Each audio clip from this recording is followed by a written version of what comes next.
ఏదో టిపికలీ అన్ని accident cases లో ఇట్లాంటివి చూస్తుంటామండి. Most of the accident cases లో వీ విల్ టేక్ ఈ హార్వెస్ట్ చేస్తాం, అంటే ఆపోజిట్ లెగ్ నుంచి జిఎస్వి గ్రేట్ సెఫనస్ వీన్ అని హార్వెస్ట్ చేసి ఆ వెయిన్ ని మనం బైపాస్ ఆపరేషన్ కి వాడతాం.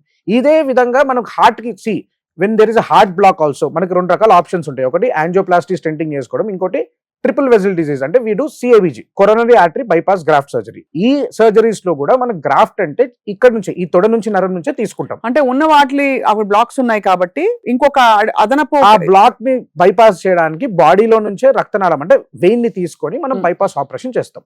ఈ వెయిన్స్ ని అందుకే మనం ఎప్పుడు ప్రిజర్వ్ చేసుకోవాలి. వారికోజ్ వెయిన్స్ ప్రాబ్లమ్ లో కూడా మనం ట్రీట్ చేసేది ఈ భాగమైన వెయిన్ ని, right. So only if needed అంటే అవసరం అయితేనే, వారికోజ్ వెయిన్స్ ప్రాబ్లమ్ సివియారిటీ ఉంటేనే, అంటే కాల భాగంలో పుండుండడం కానీ, కలర్ మారడం కానీ, క్రాంప్స్ రావడం కానీ, ఇట్లాంటి ఇబ్బందులు ఉన్నప్పుడే మనం ఈ వెయిన్ ని లేజర్ ఆపరేషన్ చేసుకోవాలి.